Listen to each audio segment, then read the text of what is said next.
Good morning, everybody. It's Tuesday, March 12th, and we are on our new time now because they go on daylight savings time on the East Coast. And this program is technically, the platform is tecn.tv. They're on the East Coast, and so we run along with their time frame. So we will now be 10 a.m. to 11 a.m. Tuesday, Wednesday, Thursday of every week. So I hope the hour earlier doesn't affect your ability to be able to watch the show. Today, we've got a super incredible guest. We have Sheriff Mark Dannels from Cochise County who's going to be joining us. He's driving on his way to the sheriff conference back east somewhere, but he is going to join us. It may be audio only, but have a lot of issues and situations that I want to talk to him about. And he's just an incredible,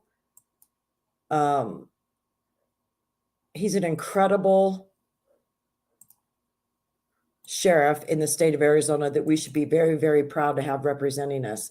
And I know that I am proud. I've been down there many, many times, and well, 3 or 4 times, and spoke to him and talked to him about the programs and the different things that he's doing down in Cochise County. And it was really incredible because back when Trump was in office, he was able to work with the county attorney there in Cochise County, and they were prosecuting these young men who the cartel was recruiting, some of them as old as 13 and 14 years old, 15 years old, because the cartel thought that the United States wouldn't prosecute minors. But Sheriff Dannels worked closely with the county attorney there in Cochise County, and they were actually prosecuting these young boys and if they were running drugs for the cartel, they were going to be in jail for a minimum of a year. So the cartel really didn't like that Sheriff Dannels was digging into their profits and their ability to conduct business. And so they kind of moved their business further to the west in Arizona and crossed in a different county. So Sheriff Dannels was able to really make a difference there in Cochise County. And I know a lot of the ranchers and the people that live down in that area, they appreciated the fact that he was such a hard worker and a constitutional type sheriff. Followed the law. He's been back to DC many, many times, met with Trump many times.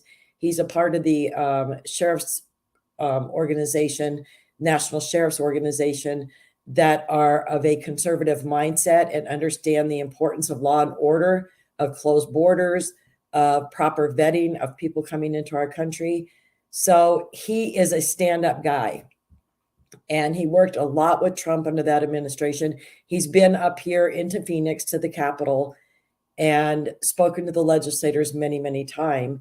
And he recently was up here talking about HB 2748, which was the immigration bill that the Republicans got through the House and the Senate here in Arizona, got it to veto queen Governor Katie Hobbs' desk, and she promptly vetoed it.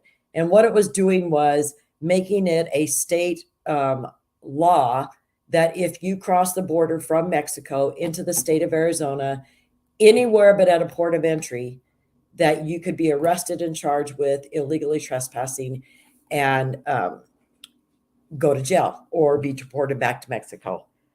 And I want to discuss this with Sheriff Dannels and see how he feels about this, but it doesn't make any sense to me why anybody, and look, at this point of the game, we got to throw politics out of it. I don't care if you're a Democrat. I don't care if you're a libertarian, if you're an independent. I don't care if you're a Republican. Parties, or a political party should have no part in decision-making when it comes to illegal immigration and keeping our country safe from unvetted criminals. Keeping our country safe from these people who are coming from third world countries. They've never been vaccinated against anything. There's measles outbreaks in different parts of the country right now, folks. They're bringing diseases to our country that we have not seen here for quite a while. So those are the types of things that we need to make sure are not on party lines. We need to start voting and make sure that our politicians stand up and vote about illegal immigration as an American, period. Party lines play no place in this.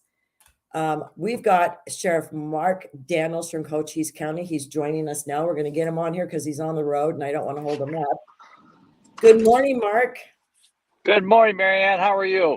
I'm good. How are you doing? Good. Stopped in Oklahoma. On my way to Missouri here. Much for joining us. Thanks. I was just kind of telling the viewers, what you did down in Cochise County during Trump's administration and being able to work with your county attorney and bring those young drug runners, to face the law and know that Cochise County wasn't a place to mess with. And Sheriff Mark Dannel certainly wasn't anybody to mess with. But how has it changed for you since the Biden administration has taken over? Well, thanks, Marianne. Thanks for the nice words. And one thing about I'm fortunate to have a citizenship in Cochise County, Arizona, that truly cares for us, cares for the rule of law. It's a military-based community too. I being former military myself, but so I got some blessings there that some other places don't have. But what we have done, working with the county attorney's office and their proactive approach too, and our law enforcement partners, is we've gone after the cartel and we've made the rule of law a well-known commodity in their world to include consequences if they break it. And so the last 2 years, actually the last 3 years, we've seen the slippery slope. But over the last 2 years, we really started keeping a good eye on our stats. We put 2,884 people in our jail for border-related crimes. These are not immigration issues. These are border-related crimes, state crimes, all the way up to murder, double-digit murders. And that includes 400 some pursuit drivers, 566 smugglers that are driving cars that we caught our hands on. I mean, you name it, from misdemeanor up to felony. 100 juveniles from all over the country, not just Arizona. It's sad to see that because they're changing lives every day as the Biden administration avoids what the reality of this border. So we've done a lot. We've worked really well with our state partners. It's cost me $9.4 million, Marianne, just in detention costs. That equates to 44% of all my crime in Cochise County up to is border related right now. In my 40-year career, I've seen the good, the bad, and ugly of this border. This is the ugliest I've ever seen it. And that's because this president and 51% of Congress fails to address it. Well, and it's amazing because we are a country of laws and we have a constitution. We've got federal laws. We've got state laws. Of course, when it comes to illegal immigration, the federal government really wants to fetter the state's ability to protect themselves. And that's what we're facing right now. But isn't it amazing? And this is what people need to understand. When you're in that voting booth and who you're voting for can make a difference, like what has happened under Trump and under Biden when it comes to border issues. Even though the laws are the same, you have somebody who gets in there and starts signing executive orders or canceling out previous executive orders and then nominating the most unbelievable people to head Department of Homeland Security, who will turn a blind eye and has no problem lying straight to the people who he's supposed to be answering to, Congress. So that voting is a very heavy responsibility. And as I'm door knocking, because I'm running for Arizona State Representative up here in LD9, as I'm door knocking, I'm hearing so many people say, Mark, I'm so fed up with politics. I just don't know that I'm going to vote. We need your voice now. Because if not, Sheriff Mark Dannels and Cochise County is going to go down in flames, right? Well, you're exactly right. And take that to the 3,000 counties in this country are going to go down in flames. It's not just Cochise. It's not just your respective community. It's all of this country.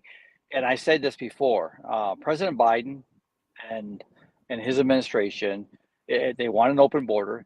They have placed this country in harm's way. Director Chris Reyes from the FBI just spoke on this about the vulnerabilities we are facing right now. It's not going to get better. We all know that. So elections is what's going to change this. President Biden's not going to change it. He has no engagement. He has no will, and he has no operational plan to change it back. Everything else now is political rhetoric as this election's up this year. But we have to change that. The people need to get the country back. If not, the return on this is going to be devastating for this country. Right. And, Arizona voted in a Democratic governor, the veto queen herself. And I know that the House and the Senate, the slight majority that the Republican conservatives have over in Phoenix, they voted HB 2748, which is Senate Bill, I think 1231, which would make it a state crime for people to cross over the border anywhere but at a port of entry in Arizona. And our governor vetoed that. And that's what I was talking about when you were able to come into the studio. This shouldn't be a party line issue, because this is about the safety and the protection of the American people, the very people who voted these people into office, these legislators, and their oath that they took to protect us is completely being ignored. Well, and you're exactly right on that, Marianne, in the fact that public safety should never be politicized. When you politicize public safety, which is the rule of law, you've muddied communities, you've fractured communities, and that's what's happened in a lot of our urban areas throughout the United States. It's highlighted all throughout the country in these urban communities that have fractured police, fractured their ability to do their job. Arizona is unique. We're on the bubble both ways. I've dealt with Governor Hobbs numerous times. We don't always see eye to eye when it comes to how we're addressing things. But right now, all I have left, Marianne, is our state. The federal government, and I say this all the time, has intellectually avoided us and has abandoned us on the border and abandoned our state. So I continue to discuss with Governor Hobbs' staff, the governor, our state legislative folks. We need to stand united right now, because right now that $9.4 million for Arizona just in Cochise County detention cost, right now the state's helping me pay for that. I've asked for an extension on that. I've asked for some more relief on our border operations because that's funded through the state. So we're going to continue. I got a congressional hearing from the state coming down this weekend that we're going to talk more about this. I got a meeting come up with the governor to have a heart-to-heart about this, because we need the state as much as the state needs us. It's a win-win situation as long as we're all working together. And we're going to keep pushing this, absent the politics on it. But the public safety and the people are most important. Well, and, I feel, and I think about this so often, Mark, not only, you on a sheriff and a deputy level, but on a local police department level, and especially as a Border Patrol agent. And it's a calling. I was speaking to somebody when I was door knocking the other day. He was retired sheriff's office. And we were talking about how it's a calling to do this sort of work that you do, to put a uniform on, knowing the dangers that you're going to face every day. Not everybody can do that. The biggest majority of Americans could never even fathom putting on a uniform and going out there and facing criminals in our community. But how frustrating it must be when you are hogtied like this and unable to do the exact thing that your gut tells you you're putting on that uniform to go do. It amazes me that, our forefathers got to be turning in their graves, watching what's going on in this country right now. But more important is the fact that law and order is what made this country great. It truly is. The ability to follow the norms of society, and those that are not are held with a consequence. And to fracture that or take that off the table for some political ideology is harming this country. And we have to stay a course. And anybody that's running for office, they got to be asked that question. Do you support the rule of law? Do you support public safety, police officers, sheriff's deputies, troopers, and federal agents? They're out there truly, truly trying to make our communities better, because these are our neighbors too. And the people say no, or they have a different answer. My opinion is strong. Don't elect them. Right. Now, you did something in the recent past where you teamed up with Department of Public Safety, DPS here in Arizona, right? The state troopers. We've Go ahead. Yeah, we've always had a good relationship with our troopers. They work very well with us. But what we partnered up with was our Arizona Sheriff Association. So I had sheriffs from all over the state come to my county and work alongside my deputies, and to go after the interdiction for smuggling, for narcotics, fentanyl, human smuggling, human trafficking. We went after it. If there's a border crime nexus to it, we're going after it. And having sheriff's deputies down here on the border working alongside my deputies for the good of the state, not just my county, but the good of the state. Because if we can stop it on the front line, it's not in your backyard, it's not in the community's backyards, and it's not beyond the states of Arizona. That's how you do it. That's how you get it done. And the state actually helped me pay for those costs, those overtime costs for those other deputies. Again, we have to work together. Our oath of office says that we will serve the people, and the biggest oath in all of, whether state, local, or federal, is to protect this country and the people within our citizens. Right. Now, do we have any other states that are sending their sheriffs or troopers or anything here to Arizona to help out at the border, Mark? We don't. Now, we've had some other ones come. I mean, don't get me wrong. I had Florida, I've had Ohio, Georgia, New York was just here. I mean, so we have sheriffs from all over the country coming here and their people to see what we're doing, because we're doing a lot of innovative, from a border operations center, human trafficking, smuggling, financial crimes. And the more that we can integrate with our partners throughout the country, the better chance we have of tackling and beating down the cartels. And I truly mean that when it comes to intel, when it comes to operational debriefs, you name it, to interdiction. I was just on the phone with Florida last week doing some things. So we're doing a lot of really cool things, not trying to get too deep in the weeds here, but trust me, we're getting smarter as the cartels push their will. We're getting smarter to make sure our tactics are matching that and overcoming that.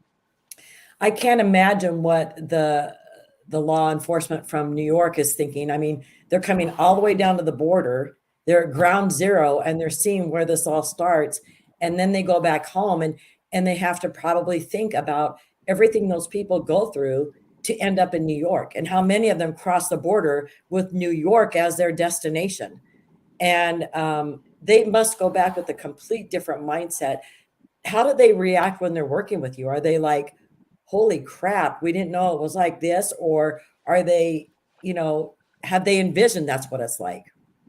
A little bit of both, Marianne, a little bit of both. I mean, and to isolate the comment, your statement there, the urban areas, New York City, for example, is totally different than the rest of the state in so many ways. And that's the disclaimer. We identify our states by population. Phoenix, for example, is known for Arizona.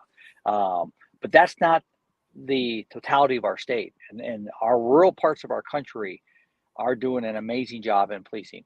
Urban parts, and those that wear a badge, do an amazing job. It's the bureaucrats in those urban areas that are fracturing it. New York City, for example, with Mayor Adams back there, I mean, this man wore a badge. They've incentivized the migrants to come across the border legally to come to their city, and now they say, now give us more money. All you're doing is making a money pit out of it. Either we manage this process, we manage these urban areas, and we work together with rural America. Otherwise, it's only going to continue to be divisive, be fractured, and nothing's getting solved. So again, I call out Mayor Adams, Mayor Bowser, the Denver mayor, all the people that are sitting there going, yeah, it's okay to come here. We're a sanctuary city, but you got to help us. No, either you do it or you don't. Right. And now we've got this sentiment going on with so many people. And Mark, I spend a lot of my day researching and reading and looking into things that are going on. And I'm really surprised at the mindset of so many people, elected officials, and just activists who are out there, and how they feel about how these illegals are treated as they come into our country illegally. And they will bend over backwards to apologize to them for using the term illegal or illegal immigrant or illegal alien. Of course, that is completely thrown out, although the courts have upheld illegal alien is in fact the right wording to use, but that they will bend over backwards to apologize to these people, and the victims of illegal alien crime are just left in the dust. And it's leaving, I've known this for, in May, it's going to be 10 years since my son was killed. I've known this for almost 10 years. I know this atmosphere, this feeling, this, just shut up and go away. And we're going to cancel culture you. I've been on the receiving end of that many, many times. But Trump gave us the opportunity to step up and tell the American people exactly what happened to our families. But now elected officials and activists are bending over backwards to protect the feelings of these illegal criminals who come in here, murderers, rapists, career criminals who come from their country as criminals and show up here and continue to commit crimes here. Why do you think they have the need to apologize to these people? Well, they don't, Marianne. Let me just say they don't. I mean, when you put and you look at this young aspiring nursing student, Riley out of Georgia, that her life in a way too short, the hands of an illegal. I'll say it. It's illegal. He came in the country. He was illegally here. It's not about sensitivity of the words. It's about the reality of somebody's family. An American family is going through hell right now, and our president apologizes for using the word illegal. Yeah. I think it's back ass words. You got to put America first. You truly do. And the reason we're having these problems in this country is we're working victimization to everything except for this country. When every kid goes to bed with a full belly, when veterans are taken care of and are off the streets, those willing to be off Amen. the streets and those that need the help, and every American is being taken care of, I'm all about it. I'm about humanitarian. I really am. I have no issue with it. But let's not put our country second or even beyond that. We need to always make our country first because we're Americans first. Well, and I've got a neighbor who they are an illegal family, but they are contributing members of society. They've been here for decades. One of their daughters served in the military, went into the army. And those are the people that Congress and the government and the Biden administration and Mayorkas and anybody else who's involved in this invasion, that is who these people should be concentrating on, is the immigrants, illegals who've been here for decades, who've proven themselves. They're not a drain on our welfare programs. They work. My neighbors own businesses. I want to help those type of people to become American citizens. They don't need asylum at this point, but to speed up the process for those kinds of people, because there's millions of those types of people living in our country already who are proud to be here and want to be an American citizen. And I'm tired of helping the next Susie and Joe who come over the border and think that they are the next best thing besides sliced bread and they need our help, and quit calling them illegals. Those people don't want to become citizens. No, let me just say this. There's legal immigration, and I think there's not a person in this country who wouldn't argue with me on this. Do it legally. Do Right. it legally. Come through a port of entry, file the proper paperwork, become a citizen, and take the honor in being a citizen. Other countries, you got to go through all this process. We have now opened the gates. And one thing I've done very strong, and I've said it very loudly in Cochise County, is we're holding those gates closed as much as I can with the authority I have as a sheriff. Because once the gates are open here in Cochise County, I won't be able to close them again. So we're doing everything we can. But citizenship shouldn't come through a stamp at the border. It should not come through that. It needs to go through a process, a due process. You earn the right to be a citizen here. And when you earn it, you take pride in it to be an American. That's what I'm saying. But we've set all that aside to do it another way. And I hate to say it, it's politicized. Right. And if these lawmakers in DC would understand, if you made the process and the cost of becoming an American citizen less expensive to where these people could afford it. I mean, hell, the Biden administration is willing to spend $451 billion to support the illegals that are coming into our country. Why don't you cut down on the cost of the people who've lived here forever to make their presence legal in America and stop the illegal incentives? Well, I continue to say, first thing we got to do is secure the border. We got to Well, secure the yes, border. yes. You got to secure this border. And then let's get the Democrats off their butts, get the Republicans off their butts, independents looking both ways, and let's fix this. We truly need to fix it. But until that's fixed, let's follow the rule of law. The rule of law can fix this. Title 8 says you come across illegally, you're immediately expelled. We've set that law aside. President Biden made a comment at the State of the Union the other night. He goes, give me the funding and I'll fix it. You have more than the funding. You have the power of the people in a law called Title 28 that fixes it immediately if you'll take the will and prioritization to do it. The border could be stopped. President Trump already did it. He could do it too, but he doesn't have the will. Well, we've had a judge just recently rule that Biden has got to stop reallocating the money that was set aside by Congress to build border wall, has told him you have to stop doing that. That money can only be used to build border wall. But this is how our government works in this country. You know, where is the $451 billion coming to support this illegal invasion in our country? Congress hasn't allocated that money from anywhere. Are they dipping into Social Security? Was he dipping into the wall fund? That's the things we don't know about this administration. They're so crooked and just not in the best interest of America. Well, they're not engaged, Marianne, and we've Right. said that as sheriff, national sheriffs. They're not engaged with communities. Like I said in this recent Senate bill, everybody forgot HR2. HR2 was a bill to secure the border. That was set aside by Senate as it was passed by the House. House passes a bill, it goes to the Senate, they sit on it. Now the House is being blamed.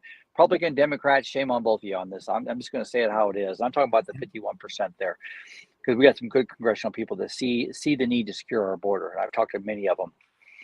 But the reality is, there is no prioritization. There is no will by this White House to secure our border. And as long as that stays in place, we're vulnerable every day. And every day that goes by, a life is changed in a negative way. In November, if you want an open border, President Biden's your guy. If you want to secure a border and protect our communities from fentanyl poisonings and all the tragedies come with it, secure our border. And let's do this right. There ain't no other way to go.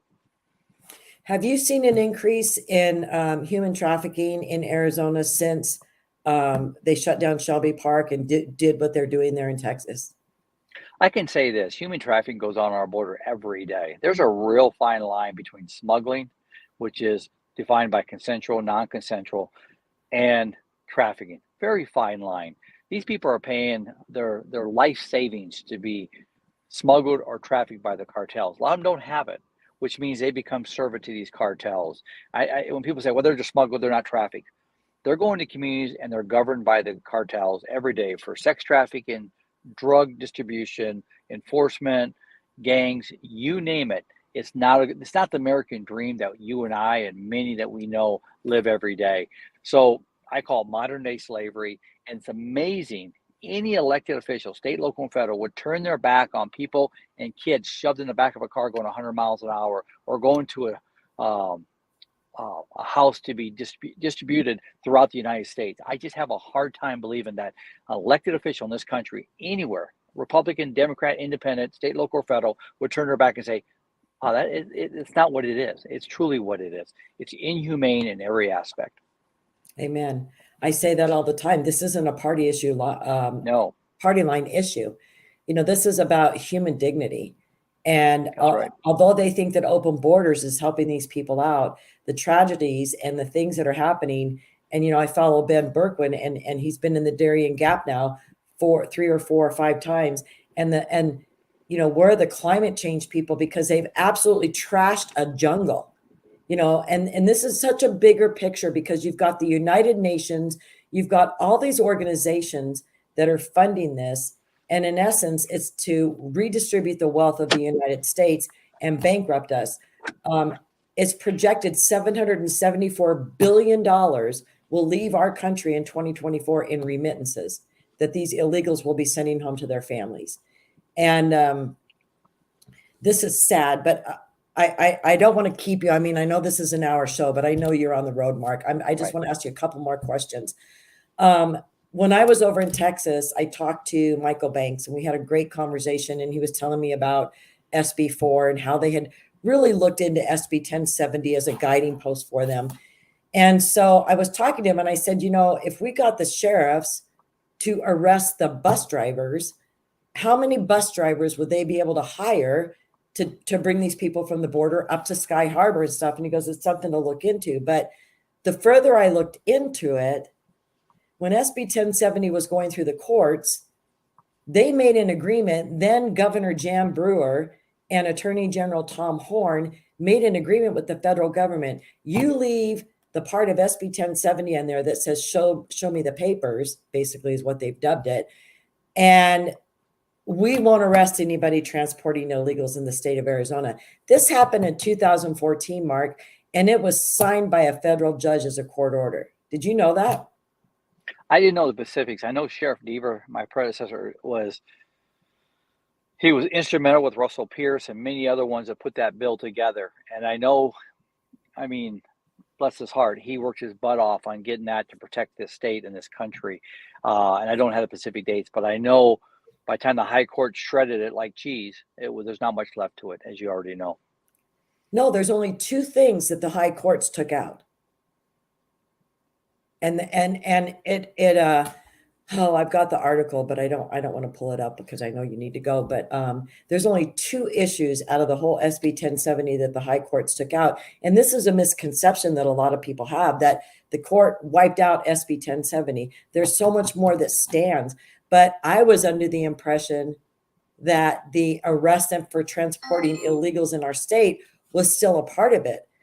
But then to find out, Jan Brewer and Tom Horn made this agreement with the federal government, and then we ended up having to pay $1.4 million out of the state did to cover the cost of the ACLU and different organizations' attorney fees that were suing us.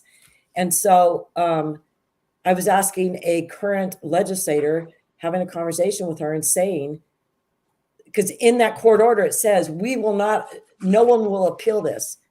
Well, she said it only pertains to the people who sign that. So I said, so the legislation could bring this up again, which Wendy Rogers was trying to do last year. And the Democrats were throwing a cow saying, it's just going to bring it all up for SB 1070 again, and we're going to be drug into court. But do you think, Mark, that the courts and the judge may look at this differently 10 years later with the atmosphere and the circumstances that we're seeing with this open border versus what was happening 10 years ago?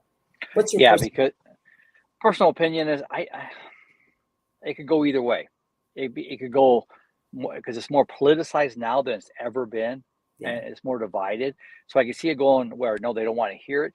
Then again, I could see some spirit behind it with everything going on as they put more teeth into it. We get the legal briefs, and that's where I speak back to you when I say about it's been shredded, is the fact that we have reasonable detention until told otherwise. And that's coming through our legal folks, our liability folks, the insurance companies that address law enforcement in the state of Arizona. And these guys are very good, these guys and gal attorneys. But there's a lot of subjectivity to it, like what you're hitting on right now, very much so, because they could define it maybe. But I just don't see it going that way until this, especially in a presidential year where everybody's like, hey, stay away to see what happens in the country. It's so divided. If President Trump gets reelected, I could see this moving forward. I could. Right now with President Biden, I don't. That's just my opinion. I don't see it. Nobody wants to shake the tree right now until they find out exactly what's going to happen in November. Well, and this legislator that I was speaking to also told me they were on the edge of their seats, when the governor race was going on, because they were getting all sorts of illegal immigration bills ready, anticipating that Kari Lake was going to be our governor. And, that was all shot down, and it's just like a big deflated balloon. And again, I'm going to go back to what I said at the beginning. It's because of who we've elected as to what the atmosphere has turned into and what will be vetoed, what will be passed. We have to have the right people in office. So I agree. I am so thankful that you are a sheriff in my state of Arizona. And I know that the people of Cochise County love you, Mark. And I want to thank you so much for taking the time on your trip to the Sheriff's Association. Is it the national meeting? No, I just got back from Nationals is coming up again, but I got back from Western States last week in Reno, Nevada. I'm heading to the Missouri State Sheriff's Association. I'm on the executive board for Western States.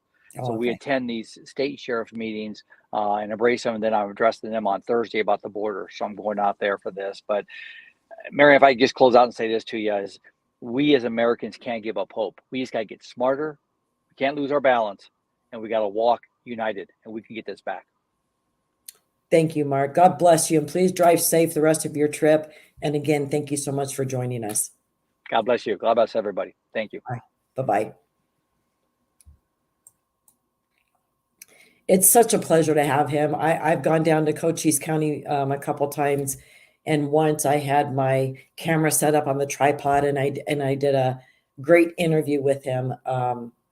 This was probably 5 years ago, but he takes the time for people, and he's driving to Missouri, and he pulled off on the side of the road to take the time and talk with us, and because he knows how important this is, that we get the proper information from the sheriffs and the law enforcement that are right down on the border. But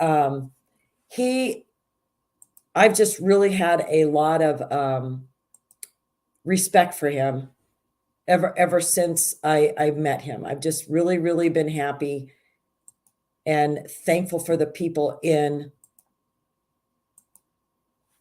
Cochise County that they do have a sheriff like this, because all these sheriffs along the border, they're not all like this. I mean, we've got a sheriff who's a complete liberal in the Nogales area and does not feel that any of this type of rhetoric or this talk or that we should be securing the border or stopping people from coming over.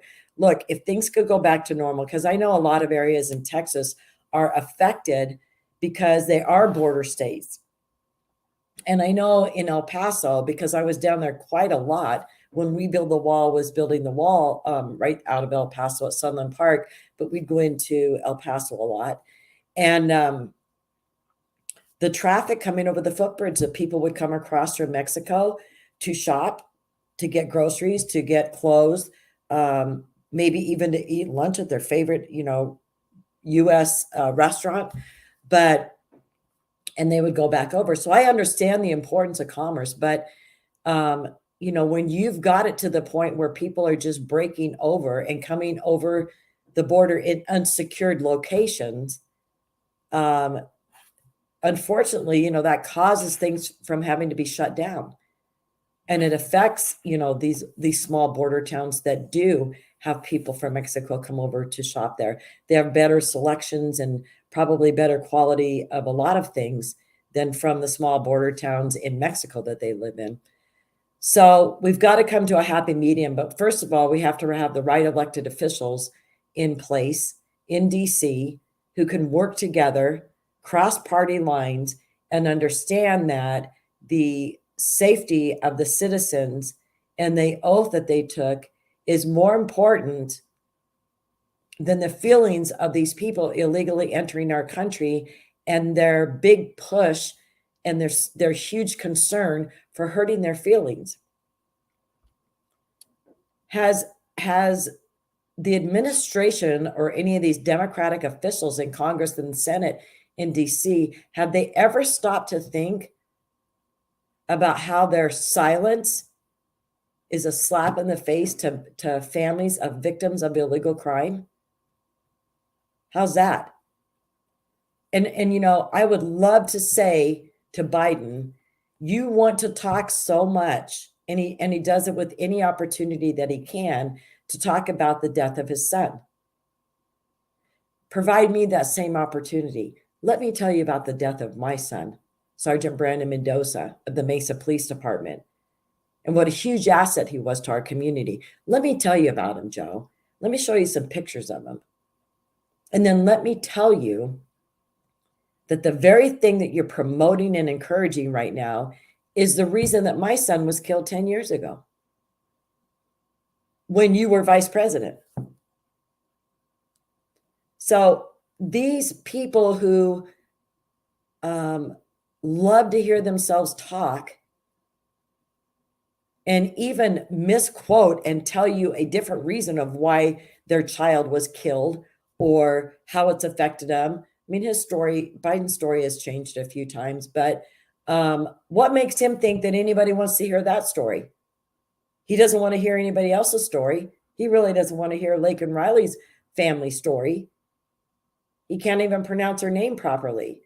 And then they're tripping all over themselves because he said illegals kill thousands of people in the United States, which I posted that on Facebook, by the way, and I got fact checked. And USA Today says he never said that. And yet they quote what he says, and he says thousands of Americans are killed by illegals. What's up with this fact-checking stuff? Because then you saw the confusion and the walkbacks and everything, and the White House saying he's not apologizing for saying that. And then he's apologizing for saying that 2 hours later on a news program or outside the White House as he's being questioned by reporters. He was even questioned, are you going to do anything like executive orders with the border? Oh, I'm just hoping that the border thing takes care of itself. Something to that effect. And then mumbled something about Congress.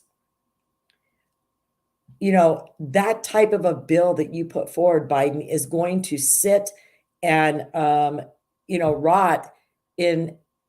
I mean, I know the House passed it on to the Senate, but no, the House hasn't passed it. But that type of bill is not going to move forward when it's got all kinds of pork attached to it. And I will go back to what I've said before on other podcasts that I've been on and hosted, and then this one. What we really need to be pushing for in DC, the legislators in DC, is one issue bills. For gosh sakes, a lot of them aren't going to vote for that because they're going to have to work, because they're going to have to hear more bills, aren't they? But when you allow these crooked politicians to put together a border security bill, and the bill has more money being spent in Ukraine or for some butterfly project or this, that, and the other thing, and then the amount spent on the border issue in the United States is a fraction of what's going out into other pet projects. That is not the way. And to allow a bill's title to be misleading like that. It's misleading the American public and allowing the liberal media to be able to say the Republicans won't pass the border protection bill, border security bill, because that's not what it is, folks. I just wish more people would get engaged and understand exactly what's happening in this political realm in the United States. Yes, it's ugly, and yes, Republicans and Democrats fight, and Republicans fight Republicans, and oh wait, you don't see Democrats fighting Democrats, but you see Republicans fighting Republicans. But that isn't really the big story. These people go to DC and they become lazy, and they've done it, and it's a big feather in their hat that they can say, I'm a congressional member in DC, a federal, a U.S. congressional member. They make good salaries. They get on a plane every week and fly back there and come back home. But what is your goal? And these are the things that we need to be questioning these candidates about. What is the biggest thing that you want to see changed in the United States? What can you do as my congressman representing Arizona? What can you go to DC and do? What's going to be your shiny moment? Well, we're going to go back there. We're going to make sure that the border gets secured, and, we need to end inflation. How are you going to do that? What ideas do you have about securing the border? What ideas do you have about ending inflation, lowering inflation? What ideas do you have with A? What ideas do you have for B? What ideas, or how are you going to accomplish C? Don't let them just have talking points and like every politician does. Make them tell you how they're going to make that change, what type of bill they would bring forward. We've got a great congressional candidate here in Arizona in Congressional District 4, Jerome Davison, and his big thing is he's going to go back to DC, and he wants to do an internet bill of rights to protect the rights of people on the internet, in the World Wide Web. And to listen to him talk about that, this man has thought deep and hard about how this is affecting lives, how this is affecting our future. And this is a big deal, folks. So this is what you need to start questioning your candidates on. Don't let them just give you a list and a litany of, I'm going to do this, and I'm going to do that, and I'm going to do this. How are you going to accomplish it? That's the big question behind their answer. And the reason why I have such respect for these sheriffs in the United States, like Mark Lamb, like Mark Dannels, like Sheriff Wilmot in Yuma, these guys and the constitutional sheriffs across the United States, the National Sheriff's Association. I've gone to many of their meetings and met with a lot of them, and they are incredible men who understand our constitutional rights. They're the last line of defense in this country. The sheriffs are. Guess what? Politicians can't tell them what to do. The city council can't tell them what to do. They are elected by the people. They are not just like a police officer who goes through an academy, the police academy, gets hired by a particular city, and now they are an employee of the city, and they are under the thumb and the rule of the mayor and the city council of that city. So the mayor and the city council can make up the rules and tell the police departments how they're going to operate. Sheriffs operate completely different. They're elected by the people, and they have a set of rules to go by. And guess what it is? The constitutional rights that we have, and state laws and local laws, and they know what they are. And they know when we have a bad administration and people making bad decisions regarding things like the border that are going to affect everybody across this country. And like Mark Dannel said earlier, they've got law enforcement from all over the country that have come here and helped. And I'm sure they go back home, like a lot of these congressional members who've never been down to the border, and they come down here with Andy Biggs. He brings them monthly, I think, or at least every other month, brings them down here on a trip so that the members who have never been down here can come.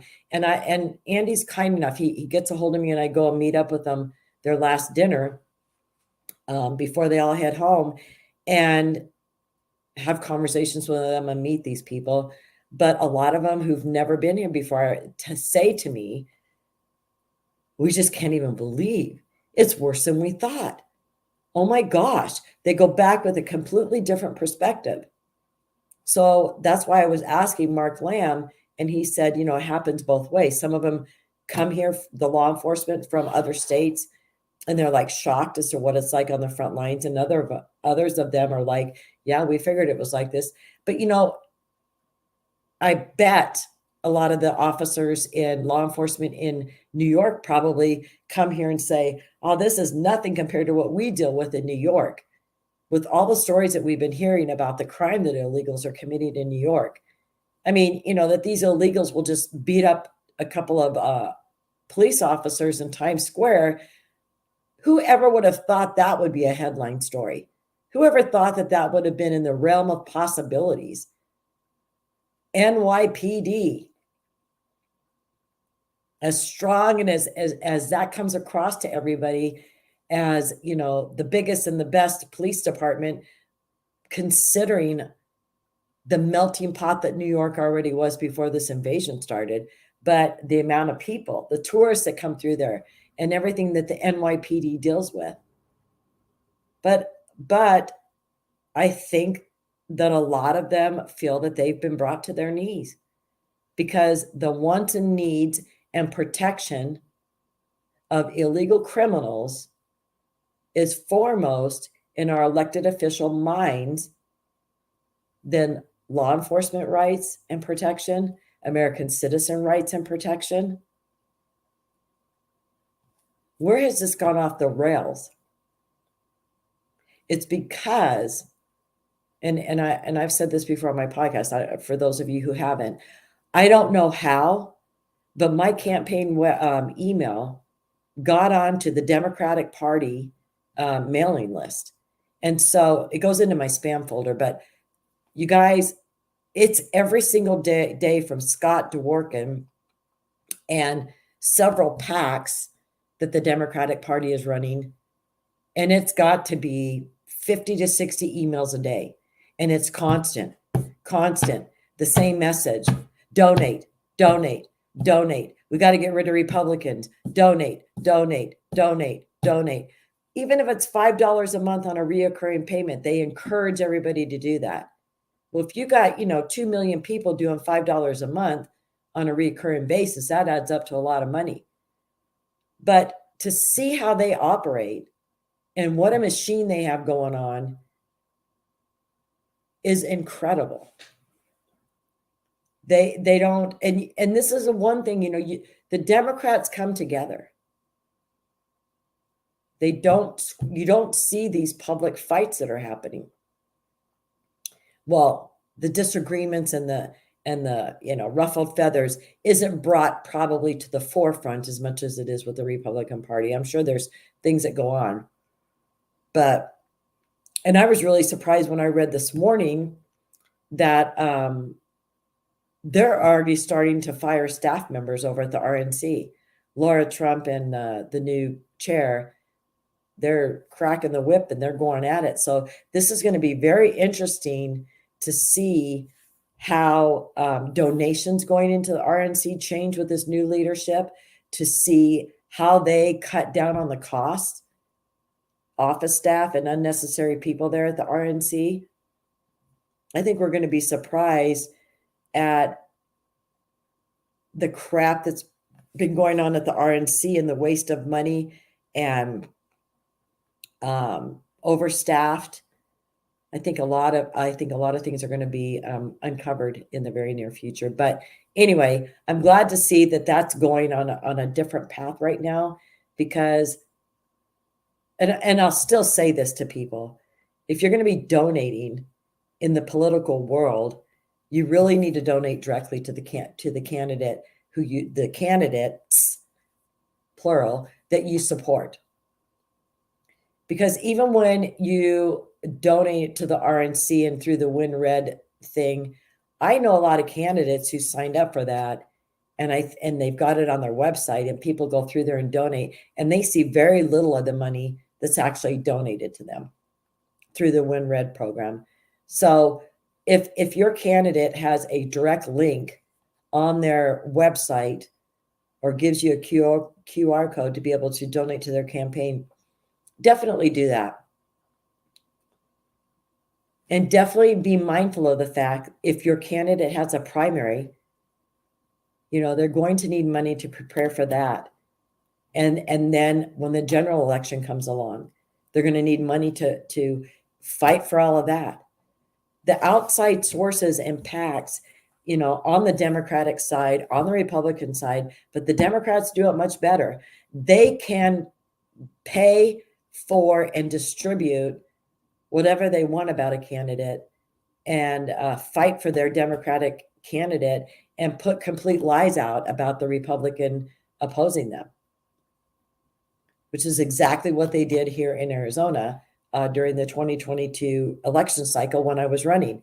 They were putting out postcards, which they sent out multiple times from the primary to the general, of January 6th with my face plastered on it, and that I'm an insurrectionist. I wasn't even in DC. They also put out that Trump endorsed me because they knew that the independent voters here in Arizona in the 2022 cycle were a little more anti-Trump. And so they put out that he had endorsed me. I wasn't endorsed by Trump. They tried to do cancel culture things.